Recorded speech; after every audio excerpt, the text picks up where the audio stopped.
ಕೊಲ್ಲಿ ರಾಷ್ಟ್ರಗಳಲ್ಲಿ ನಿಲ್ಲದ ಸಂಘರ್ಷ, ಹರ್ಮುಜ್ ತೆರವಿಗೆ ಡೆಡ್ಲೈನ್ ನೆನಪಿಸಿದ ಟ್ರಂಪ್. 2 ದಿನಗಳಲ್ಲಿ ಓಪನ್ ಮಾಡದಿದ್ರೆ ನರಕ ಅಂತ ಪೋಸ್ಟ್. ಡೊನಾಲ್ಡ್ ಟ್ರಂಪ್ ವಾರ್ನಿಂಗ್ಗೆ ಬಗ್ಗದ ಇರಾನ್, ಇಸ್ರೇಲ್ನ ಟೆಲ್ ಅವೀವ್ ಮೇಲೆ ಭಾರೀ ದಾಳಿ. Iron Dome air defence system Ude.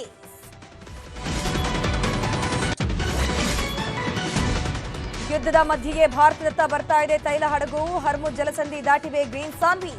ನಮೋ ರಾಜತಾಂತ್ರಿಕತೆಗೆ ಗೆಲುವು. ಆಮದು ರಫ್ತು ಉದ್ಯಮಕ್ಕೆ ಯುದ್ಧಾಘಾತ. ಎಲ್ಪಿಜಿ ಸಿಗದೆ ಆಟೋ ಚಾಲಕರ ಪರದಾಟ. ಹೊಸಪೇಟೆಯಲ್ಲಿ ಟೊಮ್ಯಾಟೊ, ಮೇಕೆ, ಕುರಿ ಪಾಲು. ಚಿನ್ನಸ್ವಾಮಿಯಲ್ಲಿ ಇವತ್ತು high voltage match. RCB versus CSK ಮುಖಾಮುಖಿ.